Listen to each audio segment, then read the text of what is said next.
Support WrestleTalk! Give us a subscribe. Last week, on the episode of the Blackpool Content Club, we asked the question, what is AEW missing?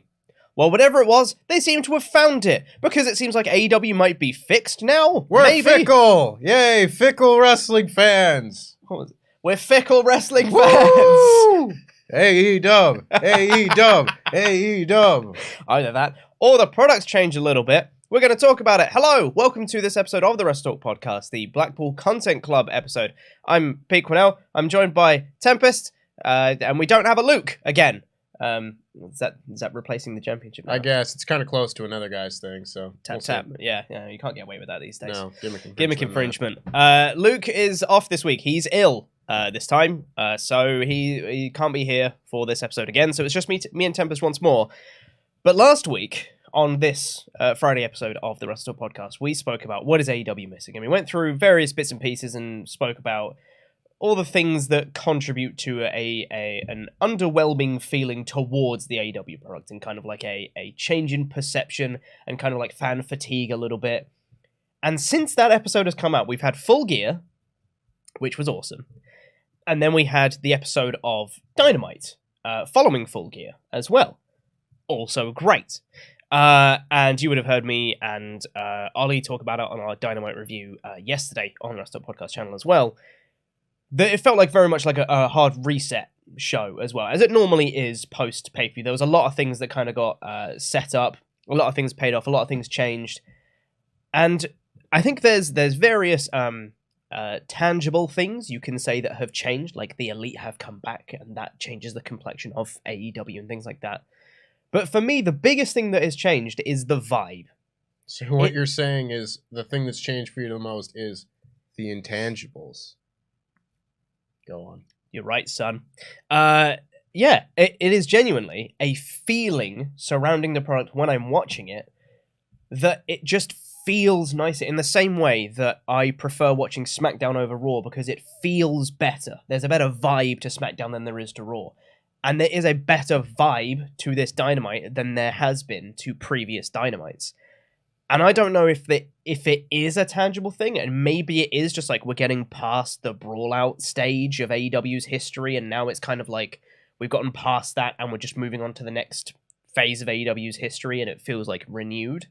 Or whether it is just like, it's just better, so it feels better. I don't know what it is, but I like it. I'm very glad that they've done it. And it does feel like the product has been fixed a little bit. I'm not going to go so far as to say fixed, because I think it will take a number of weeks in a row of steady quality programming in order to properly fix the problems that they had. I don't think their problems were ones that could be fixed overnight or in a week or anything like that. It's just going to be a bit more of a long haul. But I think great strides were made over the last 7 days between this episode of Dynamite, this AEW pay-per-view. I mean, Luke and I sat here doing our live reactions and saying this was exactly the kind of show that AEW needed. And I still very much feel that way. It was a show that felt like it had a lot of optimism involved. It wasn't a show that was reliant on some of the things that people criticized AEW for, where it's like, oh, their big shows only feel cool and feel special because of these big debuts or returns or whatever. Didn't have any of that at the pay-per-view. It was just good matches, good storytelling, the right people winning matches, good booking, all that sort of thing. And that is the sort of thing where I can look at and be like, okay, it's not just like a fresh coat of paint. It's not a quick reset button, and then you reboot the same system and it's still got the same problems. So it's like, no, okay, this is them actually starting to fix some of the things that were the problem. This is them moving forward with a little bit more of a clear vision of what they want to do, and something that gels a little bit more with what the people want to see. These are the things that I think solve a lot more of their problems. But again, it's that sort of thing where you only get to see the results of that after a number of weeks or months of that happening. So I think it's a good start, for sure. There's a lot of things that we talked about last week where they had a lot of issues, of course, and some of them still remain. Others, I think, have been kind of cleared up a little bit. So I'm sure this is what we'll get into on this fine episode. I think the biggest thing that we mentioned on last week's episode that for me is a very noticeable change in the product is listening to the fans a little bit more. Mhm. And you can point to very specific things to be like, no, this is them actually like paying attention. For example, with Jamie Hayter, that being the biggest one, I think. It's actually listening and being like, no, she's mega over, we're going to change our plans. And then, of course, on Dynamite, Thunder Rosa relinquishing the title, Jamie Hayter becoming the actual AEW Women's Champion now, which I think is a nice... it adds an extra layer to it. It doesn't have the asterisk of the interim attached to it now, which is really nice. And I think that 1-2 punch of her winning the title and then it not being the interim has kind of been like, oh, cool, yeah, no, AEW is listening again, this is great. And that in combination with other things like MJF winning and siding with Regal. I don't think MJF winning was ever really in question. I think that was always probably going to be the plan. But like an idea that people had what would be Regal siding with MJF, and that's something that played out that people saw was coming. It was like, good, we wanted that. That's great. That's goodwill from the fans again. And even so far as the Elite coming back and losing their return match and then losing again on Dynamite, they lost in Chicago. Which is, again, what that crowd would want to see, is the Elite lose. It's just listening to your fans and giving them what they want. Not necessarily everything that they want, but just being more receptive to organic reactions to things. And I think that is something that we mentioned last week that they had been missing, because there was a lot of storylines throughout the year where they just plow ahead regardless of how people felt about things. And even in the last week, I can see several instances of that beginning to change. And not everything is fixed, of course. There's still some things I'm like, I don't really think this should be on TV. But, you know, it is what it is. But there have been a lot more instances of me being like, this is good. I'm glad they're doing this. It makes sense that they're doing this. And it's a story or it's a character or a wrestler or whatever that fans have either like fantasy booked or things that they'd want to see.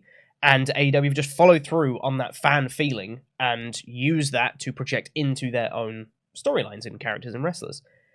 It just seems like a very positive step for me in the last 7 days. But that, for me, that is the biggest thing that I've noticed as a noticeable shift in the last week. Right, and that's that sort of shift where, again, you won't see the long-term repercussions of a lot of things. Obviously, like Jamie Hayter winning the Women's Championship is not like that. That's a pretty, like, she is the champion now. She's going to be the centerpiece of the women's division, at least for the foreseeable future here. So that I won't harp on nearly as much, whereas, like, a lot of the other examples that we talked about last week were things like Eddie Kingston and Hook and Ricky Starks. And Ricky Starks has gone a long way this week, and hopefully we'll get a really nice big main event championship match at Winter is Coming and that sort of thing as well. But it's those type of organic reactions that then get put on the back burner. As long as they stop doing that and maybe find a way, Wardlow, another example, you know, as long as they can figure out a way to capitalize on those type of things more often, I think that will be a big step forward for them. And maybe, yeah, Jamie Hayter is kind of like the start of that. It's just a very organically popular star that, yeah, you're going to go with. I need to see that more frequently. And yes, again, just keep reiterating, I think this is a good start. But talk to me again in 6 months about this sort of thing, and we'll see how much I really feel like the problem has been fixed all the way. Yeah. There's so many different angles to this, of course, but like I do think that as well a large portion of this issue or the fixing of AEW and everything is now just knowing that like a 20 to 30 minute block of every show for the next 2 months will be filled with a fantastic match from the Elite. And pretty big deal, that one. Them being back, I think, helps this a lot. Regardless of how you personally feel about the Elite or Kenny Omega or Young Bucks or whoever, them on TV is intriguing television. Brawl out aside, just them doing a best of 7 series with Death Triangle, that's fantastic. Those are going to be great matches, and it is television that they will put on that will have more importance put on it than a lot of the other things that we have seen. And just knowing that every time that you tune into Dynamite for the next like 2 months, you're going to see a large chunk of that show feel important. I think that is a huge thing for this show. Because you didn't get that guarantee between All Out and Full Gear. There still were those shows with really great segments and everything, don't get me wrong, but you didn't necessarily always have quite that, like, there was a void. Mm. There was a void left by a lot of the people that are off the roster right now. And you just got back 3 massive pieces that you can now plug a large hole in the program with, and I think that will go a long way. I think that's a very, very good point. And I think this Best of 7 series is a very intriguing point. And maybe this is a little bit of a tangent on the whole AEW being fixed conversation that we're having. But the idea of the Best of 7 series, I think pretty much unanimously in the WrestleTalk office, when that was announced, all of us were like, oh my god, that's amazing. I can't wait for this. I've seen some people online be like, you're doing the same match for the whole thing? Which, as a bit of an aside, I think it's because they're such good wrestlers and there is a point to it. It's specifically a Best of 7 series, not we're going to do the same match every week for reasons, you know? There is an end point to this, and because they're such fantastic wrestlers, you're going to get a great match every week, like you said. I think that's a bit different than doing, like, we're going to do Madcap Moss versus whoever, and we're going to do it again next week. Why? Yeah. I don't know, but we just are. I think, and I don't want to sound condescending by any means, but I think people saying you're doing the same match every week is kind of a small way to look at this, because at the very least, sure, it's on paper the Elite versus Death Triangle 7 times. Yeah.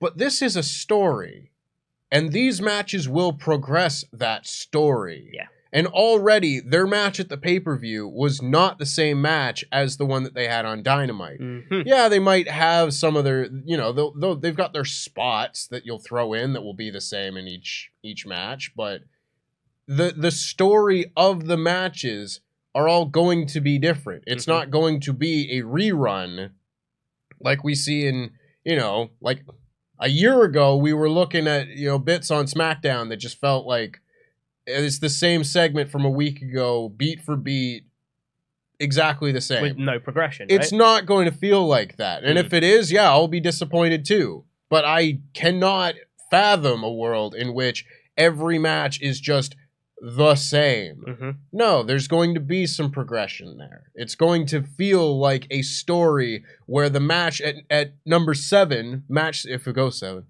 if this series goes to 7 matches, that 7th match is not going to look anything like match 1 or match 2. No. It's like you can go out there and have like a 1-0 baseball game in a best of 7 series, and then go out there and have another 1-0 baseball game. But that 1-0 baseball game won't be exactly the same. There will be different storylines going in that game. And this is the sort of thing where we don't see best of 7 series very often in wrestling. But when you do see it, it's almost a way to really kind of inject more of that sports feeling into it, where you don't throw the bells and whistles onto every match. You don't need to have the first match be a cage, and then the second match be a ladder match, and then the third match be no holds barred, and then whatever, and keep going. You just let the people involved tell the story, and let the wrestling be the story. And I like that. That's, to me, that is right in the crux of what I want out of my pro wrestling. So maybe this is just something that speaks to me and not other fans, and that's fine. But I think this is a very good addition to the future of the next 2 months of Dynamite. 100%. And the thing is as well, with having it be a great match every week, superficially, you know that you're just going to tune in and see a great match. Mm-hmm. That's already like a plus, We've announced, because they obviously AEW is very good at announcing matches in advance, and they always do probably about a week in advance. They'll be saying, here's what's going to come up next week and on the Rampage this week and all that stuff. Excalibur's famous rundown and all that jazz. But I think saying that from now until like mid-January, you're going to get at least one fantastic match every single week. Yeah, that's a plus. And then you have the extra element of that of, this is a best of 7 series, there'll be progression through it. Already, I'm so intrigued as to what the next match is going to look like. And that is something that is going to make me personally want to tune in to the next week's show. to see the next progression of this story. The fact that now the Elite have gone 2-0 down, are they going to go 3-0 down and try and do like a reverse sweep story? Are they going to be despondent and be like, guys, we've lost 2 in a row. We need to like kind of, pick our game up kind of thing. I don't know whether like they were being extra cocky because they were in Chicago and they were playing up that element of the story. And that was kind of a sub-story to the overall story of the Death Triangle and the Elite. But I don't know whether they're now going to take that in a different direction from here and what different aspects of the story we're going to see, because there's also an internal story within Death Triangle also happening at the same time. Right.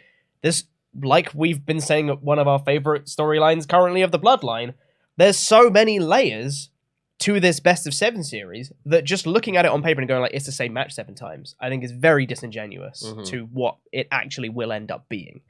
And that level of, to a degree, fan service, just saying, you guys really like these teams? Watch them wrestle a lot. Enjoy. You'll have all the donuts in the world. It's pretty much that. It's like, oh, you like this thing? Well, here's more of it. And that is a really good reward for fans who care. And a lot of people care about both Death Triangle and the Elite. And especially with the Elite coming back to the company now. They feel a bit more fresh and renewed and a bit more intriguing than they were before. And they were already intriguing before. So having this extra element to it is a really nice thing for fans to buy into for the future of the company. And on top of that, unless you had anything else you want to say about the Elite specifically. Nope, not terribly. Another element of this that I wanted to touch on as well is, of course, MJF is your AEW World Champion. This is something that I think has been foreshadowed since basically the start of AEW. More or less. Pretty much you could see that, like, at some point MJF is going to be World Champion. You got the vibe that that's where they were probably going to go. It has now finally happened. 3 years after AEW debuted, MJF is your World Champion. What does AEW with MJF as the World Champion look like? That is an intriguing question. That is something that will make fans tune in week on week. And the fact that this week on Dynamite, they said, you'll have to wait another week, is a very risky tactic, but I think they totally made it work. Because, one, it's a great heel tactic, just to be like, oh, boo, we have to wait more. But also, they gave you another element of the story. Right. They didn't just not address it at all. They had the interaction between Moxley and Danielson and Regal, and that was really intriguing. The psychological edge of what Regal's betrayal on Moxley looks like is, again, another thing that will make people want to watch the show. It's all these elements of, in the before times, before Full Gear, and when we were talking about when we had kind of the downturn in AEW, I think superficially there was some good wrestling, and that was it. There was a lack of depth and intrigue and subtlety to AEW's programming, which is something that a lot of fans really like. And that is, I think, all these elements of great stories, the MJF one, the Elite one, it's this kind of thing that is going to hook people back in and make people excited for every show, rather than just like, I'm going to watch a good show. It's like, no, I can't wait to see the next show. And that's a very different feeling. And I think the MJF story in particular is one where it's unprecedented territory to have MJF as world champion. And what AEW looks like with MJF as its champion is tantalizing for me. I think for a long time, I don't disagree with any of that. I think it speaks to a larger benefit that AEW can act on coming out of Full Gear, where the lead into Full Gear felt like we're waiting for a lot of these storyline beats to happen. MJF becoming world champion, Jamie Hayter becoming women's champion, the breakup of Keith Lee and Swerve, the breakup of Samoa Joe and Wardlow. There are so many things that we were sitting there and we were like, when is this going to happen? And we don't really know what's going to happen until after it happens. And maybe some of that was being impatient, but there were also other bits of it where pieces of the stories were a little bit feeling not stale necessarily, but like we were kind of running on a treadmill. You know, we'd seen Moxley have matches as world champion, good matches on TV for like half the year at that point. And he did a very good job, but it felt like, okay, we're waiting to get to Full Gear so that we can have MJF as world champion and see what he's going to do with it. That was the conversation. And now you're coming out of Full Gear and there are so many different elements of the storytelling and various rivalries and whatnot that they have that I need to see what happens next in them. And I was talking last week about how, like a year ago, when I really was into the Dynamite programming that we had, it was because from top to bottom, every story they were telling, I was like, oh, I got to see what happens next with Dante Martin and Team Taz. I'm interested in that. I got to see what happens next with Punk and Eddie Kingston, or then Punk and MJF. And you go down the list of every storyline they were telling at the time, and I was into every single one of them. And I didn't feel that way prior to Full Gear. Now, there are quite a few things where I'm like, okay, I want to see what happens next. And it's holding my attention from segment to segment to segment throughout a whole show. If I never get stuck on a segment where I was like, oh, I don't want to see that. This is one that I'm just bored of or whatever. That's good. And this, again, is where I think, ask me in 6 months if the problem is fixed, because, yeah, this was a good episode of Dynamite. The Ass Boys might be on next week, and I'll have the same issues that I've been having. It's entirely possible, you know? But at the same time, I've got the House of Black return to look forward to, which is something we haven't even touched on yet. They're back and in the mix, and that's very exciting. The House of Black is back. Back in black. You got MJF's World Championship reign and all the details that are still yet to unfold to look forward to there. You've got a great Elite Death Triangle match every week to look forward to. I am super intrigued about what they're going to do with Keith Lee and Swerve Strickland as a rivalry or whatnot. If they can hold off a singles match until Revolution between those two, that will be one of the pay-per-view matches I am most looking forward to on that show, regardless of what else is on the card. And you just keep going down that list. Like, Ricky Starks is #1 contender. I want to see more of Ricky Starks on TV. And now I have a reason to believe that he will be on TV more in a prominent featured position. Jamie Hayter is women's champion. I want to see what's going to happen there. And obviously they're still building to something with her and Britt Baker. How long that's going to take. I now have more of a reason to keep my attention during the Jamie Hayter segments, because it's not just watching her not do the DMD thing. Shout out to Luke. Get well soon. Shout out to Luke. But it's not just that. It's now something more. I've been given a lot more all at once of a bunch of different things that I could have been interested in, and now am. Samoa Joe is TNT champion. We didn't even get Samoa Joe on Dynamite this week. I want to see Samoa Joe a lot coming out of this as a double champion, have him do maybe some sort of open challenge type deal, defend those titles more frequently. I'm super intrigued with that.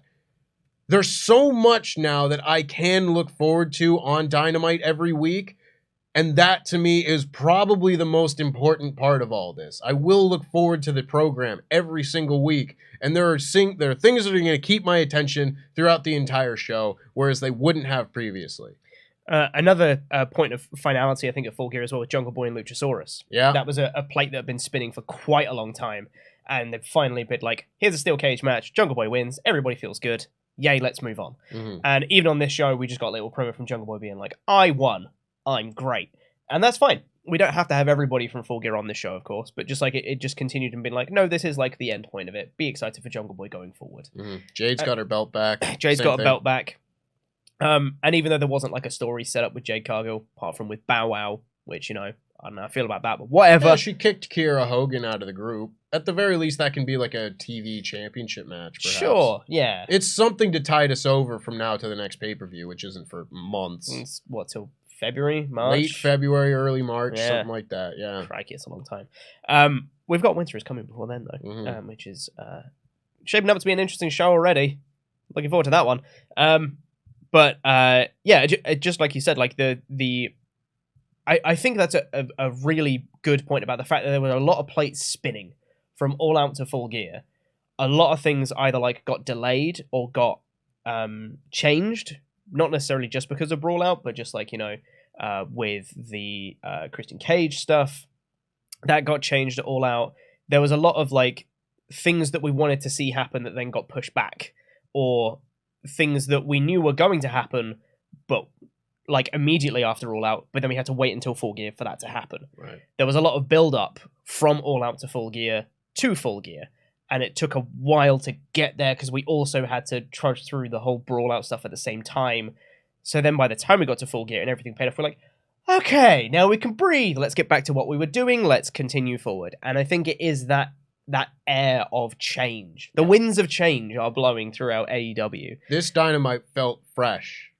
Fresh. It's a good word to put it. Good word for that. Yeah. It did feel new and exciting, and like I'm trying to find the right way to phrase this, because I don't want to say that they don't care, because of course they cared about the product between All Out and Full Gear, but it feels like there's an extra element of care put into it. We were saying that AEW felt uninspired before, and now it feels like, okay, they've got a little bit more of that mojo back. They feel a little bit more inspired to do something. Yeah. They've got new toys to play with, and now all of a sudden there's an increased level of excitement, both with the fans and with the show itself. Just, again, having new faces, even if they're returning faces on the show, it injects new life into all of this all of a sudden. Yeah. It really does feel like a new show, an exciting show once again. And I think it is the element of excitement wasn't there.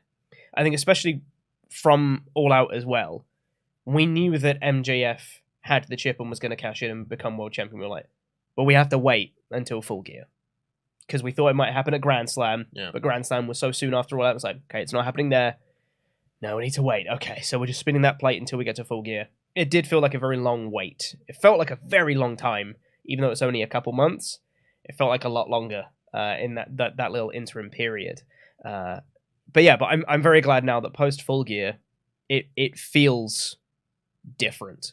And I do think that a lot of the points that we mentioned on last week's episode have started to be addressed. With the, like, as we mentioned before, like the rise of Ricky Starks going for the MJF thing, I think in a few weeks' time, post Winter is Coming, I think then we're going to really start seeing whether this stuff is followed through or not. Yeah. In particular, the Ricky Starks example of he's going to get that championship match at Winter is Coming. What happens afterwards? Well, he's going to win, obviously. Obviously, yeah. But does he just fall back down the card again? Because if that is the case, I don't know if it's enough. Like, I think that the booking of Ricky Starks in the tournament was really good. A very good underdog babyface story. Doing so much wrestling in a short space of time on Rampage, Full Gear, and the Dynamite after, having the tape over his ribs and shoulder and stuff like that was really good. And it's made him feel like a much bigger deal because of that booking and the babyface rise of him, and it's great. But I worry that after we get past Winter is Coming, the next kind of big show that they're building to right now, that we might see them kind of slip back into the old ways of not following through on a lot of the organic fan reactions to a lot of these people. Well, that to me is it's an interesting point, because I think there are a section of wrestling fans that do not think that a person simply being featured each week or regularly is like a step up the card. Where I don't necessarily need Ricky Starks to be, in the World Championship title program for the next 6 months for him to be a step above where he was, because that's just not realistic. There aren't enough spots around for everybody to be featured there. You'll get your run like he's about to from Full Gear to Winter is Coming. But after that, again, it's how they follow up on it. And to me, if Ricky Starks is simply put in a not even necessarily like a long-running storyline, but give him more than he was getting before. He had the Powerhouse Hobbs thing, which was fine. It was a solid little piece of business that culminated, and that was it. But I need, something new. I need a new storyline, a new rivalry. I don't know who, if you just look at the landscape of AEW and everything right now, who you could pair him up with, which dancing partner he could grab, but I need something where he's not going to just slip back down the card. He needs to be in a featured position. He needs to be someone that you make sure is booked on the pay-per-views in probably a singles match, unless they want to put him in another tag, which all depends on the circumstances of everything. He, to me, is one of those guys that is a pillar of AEW, where he is your world championship guy in maybe another 2 years. Maybe not even that long. But he is a guy that should be featured heavily and should be given a chance to be given the ball and run with it. I was just trying to think of potential feuds for Starks post MJF, because what I'm really hoping out of the MJF feud is we get some real serious promo time for Ricky Starks, because I think that is where he's really going to shine. People have seen how great he is in ring at this point, and he's cut the occasional great promo, and people have been like, damn, he can really talk. I want him to have the star-making promo in his feud against MJF, and I think with MJF and potentially William Regal mixed into the story, he can. I think the capability is there if they have the right story for it. And I'm hoping he can take that to the next feud afterwards. And I was just kind of running through a list of names in my head as to who the next one could be. And I have a couple of interesting choices. I wouldn't be against him going against Samoa Joe. I was going to say he would be a prime candidate in my mind to be a TNT champion in the near future. Absolutely, yeah. Going against Samoa Joe I think would be a very interesting feud. I wouldn't be against him going against Chris Jericho. As well. I think that would be an interesting feud. And what was the other name that I just thought of? I've lost it. Come back to me. Okay. Now this entirely depends on where they're going to take the Jon Moxley, Bryan Danielson, William Regal interaction feud thing. Whatever is going to happen with that. Whoever the heel out of that story could be, whether that be a Danielson who kind of sort of aligns with Regal, doesn't actually align with Regal, doesn't condone his actions, but it's like, no, you can't go against Regal, I love that man, and kind of turns on Moxley a little bit, or whether Moxley snaps and just like starts trashing everybody because he's Mox and that's what he does. A Mox or Danielson versus Ricky Starks feud I think could be very cool. I don't even think there's motivation for Mox to do a feud if he loses to MJF and Mox is like, why are you going for my title? That thing that I was cheated out of, you don't get to come in here and just try and take that title away before I've even had a chance to get it back, kind of thing. Like there's a psychological edge to Moxie's character now that I think they could make. If Moxie's not going on vacation, I don't know whether he is or not.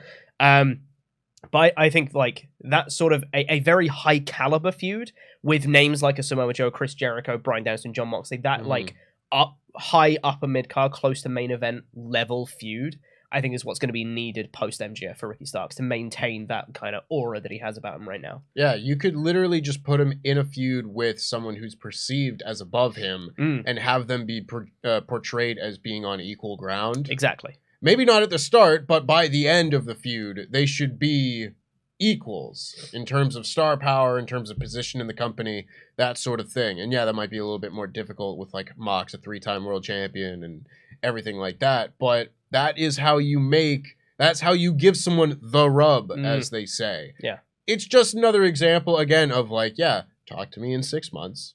We'll see where things are at. Yeah. Because that is where I will really start building that goodwill back with AEW. I said a lot that I loved watching the young stars of AEW like develop before my eyes. Whether that be John Silver and Alex Reynolds being just the two jobbers that they had before they joined the Dark Order. And then next thing you know, they're having great World Tag Team Championship matches with the Young Bucks or whoever on Rampage and everything. And it goes all the way down the roster, whether it be Dante Martin or Jungle Boy or whoever. I want to see more of that.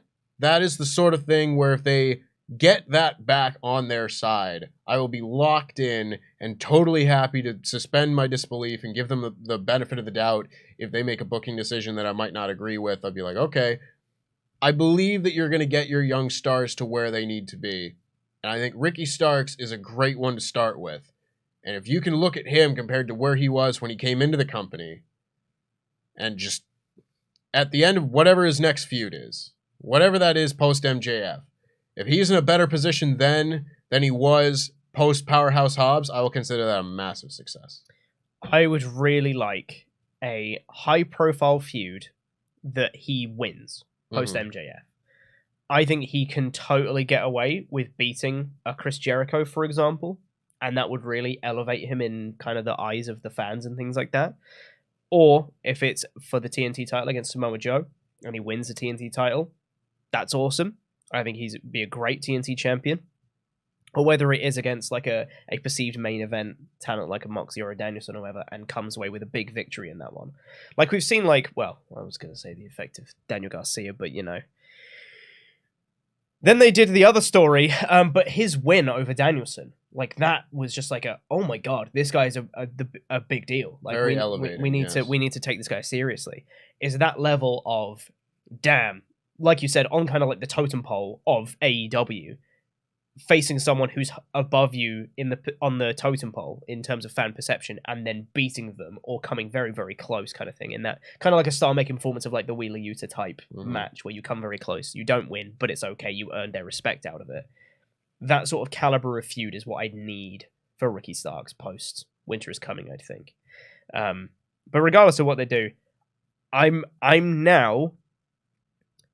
personally have more goodwill to AEW than I did before. And it is a step, as we've mentioned. It's not completely big AEW mark again, but it is a step. And I do feel like any kind of minor booking decisions that I don't necessarily agree with, like I mentioned before, it's like Jade Cargill and Bow Wow and firing Kira Hogan. I'm like, okay, sure. But you know what? I'm just going to let that go. You do that. That's fine. And I can move past it because this is something that we've mentioned on countless reviews. There's so many good things to focus on a show. There's so many plus ones, so many positives to look at, that anytime there are these small incongruencies or things that don't feel right or pet peeves or nitpicks or whatever, these little negative ones, that you can just push them to the side because you've got so much other positive stuff to focus on. When you don't have those positives to focus on and you start to see these little negative ones and little things that annoy you on a show, that's the thing that you focus on more because you don't have the positives to outweigh it. And I think now we're seeing a lot more of these positives come in. We can kind of brush those small negatives to one side. And it just makes for a much more enjoyable experience when watching the show. I totally agree. That to me is the key to enjoying any show, is just being able to look at if the positive ones, the little plus ones that we talk about, if they greatly outnumber the negative ones on the show, then yeah, you are more forgiving of those negative ones. For a while, that very much wasn't the case, whether it be with Raw or SmackDown, as we talked about, or NXT or whatever. And I don't want to say that the negative ones were outnumbering the positive ones on the recent AEW broadcasts and everything. But coming out of this episode of Dynamite, it felt like the positives are greatly outweighing the negatives. There's a lot more to be excited about than be down in the dumps about. And that to me is just, again, it goes back to the vibe of everything. Yeah. You got to live for the vibes. It doesn't matter anything else. Vibes are what the universe is actually based on. It passed the vibe check. It passes the vibe check. Yeah. Whether it's film or TV or just people in general. If you're bad vibes, I don't want no part of you. And Guess who, but with vibes only. Yeah? Yeah. It works. Are you racist? According to the... People who haven't seen the video, that's a weird line to say. Get on board. Go subscribe to No Rules Bard. It worked for the algorithm because it had the word vibes in it. Vibe is the word of the day, apparently. Vibes are very important. Vibes are very important. And I think like you said, when the positives so greatly outweigh the negatives, it is a better vibe to a show. And like you said, I don't think it was ever the case that the negatives outweighed the positives. It's just that they became a lot more noticeable because the positives are decreased. You started to see a lot of things that you didn't see before on AEW programming, or that you'd seen but you brushed aside. And you started to hang on those negatives a little bit more and think about them more and just be like, why is this annoying me? Oh, I don't actually like this thing. Whereas before, even if it was exactly the same thing, but you had other positives on the show, you'd be like, I don't agree with that. Oh, well. And then you'd move on. And then that's fine. And you don't have to dwell on it. But when you think about it more, it starts to fester in your mind a little bit more. And then you start thinking about it and you don't enjoy the show as much. But I'm so happy as someone who is a fan of pro wrestling, and honestly, as someone who wants AEW to succeed, because I just think having more good wrestling is a plus, I'm so glad of this past week of AEW programming. I'm so happy that that's the way it went. Part of me was terrified that we'd come out of Full Gear and be like, it's not the best show they've ever done, I don't really agree with a lot of the booking choices, or can't believe they made that decision, or that finish sucked, or whatever. coming out of that show and just being like, that was great. And then you come out of Dynamite and go, that was great, is such a needed step. And I know we're kind of repeating ourselves a lot in this show. But like you mentioned, if they just keep putting on great shows and they really have the capability now with the Best of 7 series, with the rise of Ricky Starks, him having more screen time, the MGF story, Moxley and Danielson, Jamie Hayter. Like, there's a lot of real big positives to not guarantee, but you can be assured that you will see a great show when you tune into Dynamite. And that, as we mentioned, is an assurance they didn't have before. And I'm very happy it's the direction it's gone. You know what's honestly, like, probably the biggest plus one that we haven't even talked about? And it's not, like, new to this past week, but just a change compared to how things were, like, in September and everything. There hasn't been a goddamn backstage fight or anything like that in a little while. Like, my God, yeah, you're right. Just the vibe being a little bit calmer. Everybody just being a little bit more on track. Yeah. You know, like, Brawl Out was the worst of it. But there was always something. Like, we'd come on here and be like, well, I guess we got to talk about Sammy Guevara and Andrade having a fight, you know, or just talks of people being unhappy and locker room discourse and Britt Baker and Thunder Rosa hate each other and, like, so many different things.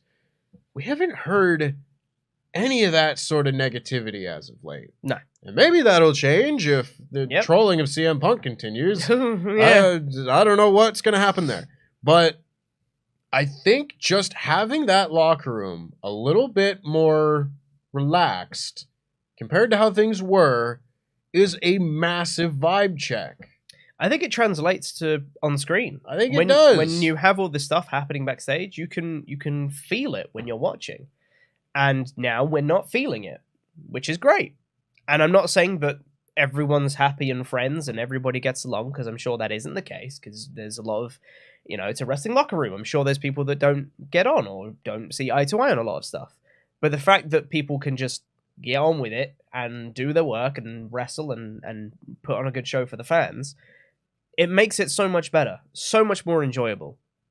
And especially with, you know, the one thing that really stood out to me on this week's Dynamite was with the trolling of CM Punk with the Elite. Like, the biting arm spot. If you weren't super into the Brawl Out stuff, you probably wouldn't get what that spot was referencing, right? Sure. If you didn't know about any of the details of Brawl Out, you just knew that they'd been suspended and that's it. Of the spots, that was the most inside baseball. For sure, yeah. That spot got a huge reaction from the crowd, right? There are a lot of people that are, especially at the live crowds of AEW. Especially in Chicago, that would understand the inside references, the things that are happening backstage in AEW, and the reports that are coming out. And it translates to the fans as well. When you hear all these reports of these people don't like each other, these people are unhappy backstage, this person isn't happy with their creative in AEW, blah, blah, blah, blah, blah, blah. As a fan watching it, you feel that presence on you when you're watching it. And we've spoken before about, like, some crowds recently in AEW, like, they're a bit quiet. Like, oh, this doesn't really translate very well. And I don't think it's a coincidence with that we had a lot of negative vibes towards AEW. There's a lot of negative sentiment surrounding it. And quieter, less invested crowds, I don't think that's a coincidence. AEW crowds in particular really are into the backstage reports and news and things like that. And now we have more positive reports coming out of AEW. They had really great shows. The Elite are back. Best 7 series. Jamie Hayter. MJF. All this positive stuff that's coming out about AEW.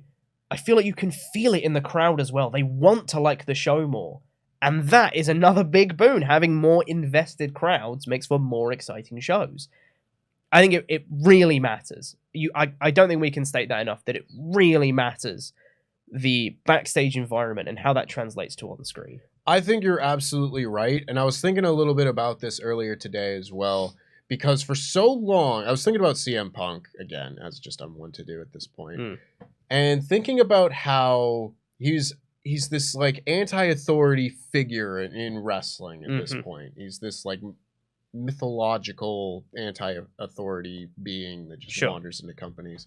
And everybody looked at how he exited WWE and he became like a martyr over it, right? He lost his career and everything, and he left wrestling and whatnot. And it was because WWE was the heel company. Yes. And then you look at AEW and how they've portrayed themselves and how they've been portrayed by many in the business over the last few years. And AEW has always been the babyface company. Sure. That was a vibe, and that was a portrayal that all of a sudden wasn't carrying as much weight over the last few months. Where all of a sudden you get people that are unhappy. You get Brawl Out. You get CM Punk, who everybody was so thrilled was back in wrestling and was doing this incredible run. All of a sudden, he's not happy, and he's out of AEW, whatever the case ends up being. There's so many things that all of a sudden... I mean, when Tony Khan came on the screen after All Out to announce that all the championships have been stripped, he was booed. He was booed in that, and that wasn't the case couple years ago when he would make his brief appearances and whatnot. It was, thank you, sir, for giving us this new wrestling company that we all love and really appreciate.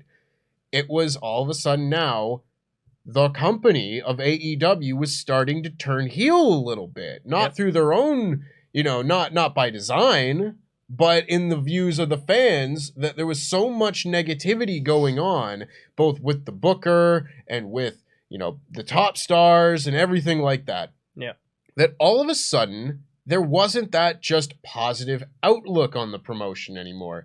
And that, to me, was always maybe AEW's biggest strength, was that goodwill. It was that positive vibe that you get watching it because they were the babyface company. If you take that away, I don't think that they're nearly as successful. And now I think that is part of what we're starting to see kind of slowly come back. Completing this whole roundabout conversation that we're kind of having about just the vibes of the show and everybody's attitude and that sort of thing. I think it goes a lot deeper than just like the last few months by any means. I think this is something that has been completely ingrained into the very DNA of AEW, and that's how important it has been and how important it is to keep that level of positivity and goodwill with your fans from now and going forward. Because without it, you can be the number one publicly traded company and be the heel, and you'll still have a certain amount of fans that'll never turn it off. You can't do that as number two. You have to be a popular babyface company that people will want to support. Yep. You can't just have your hardcores going to the shows. You need to have that sort of, that draw, that aura to other people where they look at it and it's a fun show and everybody's having fun, and whether they are or not, it needs to project that level of positivity. And that to me is just so important right now. Yeah. Well, I think I don't have too much else to say on the subject, but I'm very glad that this is the way it's gone. I'm very happy for AEW right now, and I really hope this momentum continues. It's a more fun conversation than we've had to have the last few months of AEW. For sure, and I'm very glad that that is the case. Thank you for watching this episode of the Blackpool Content Club. If they disband the Blackpool Combat Club... We hitched our wagon to the wrong horse. We really did, didn't we? It's a good name, though. That's all right. We'll change it to the Quinoa Appreciation Society. It'll be fine. Thank you so much for watching. Really do appreciate it. If you haven't, please do subscribe to the channel. We do loads more podcast content. We'll be back tomorrow. It's going to be these guys doing not only the reviews of SmackDown and Rampage, but also we'll be doing the live reactions for Survivor Series as well. It's going to be a long day, It's going to be a real long day, but we're going to get through it. It's going to be fine. So yeah, please do subscribe. We're going to have a podcast review of Survivor Series War Games as well. War Games! Jesus. I'm not built for this. You're no Regal, that's for sure. So yes, please do subscribe and like the video. I've been Chubba Quinell. I've been joined by Tempest. We're 2/3 of the Blackpool Content Club. Get well soon, Luke, and jam that jet.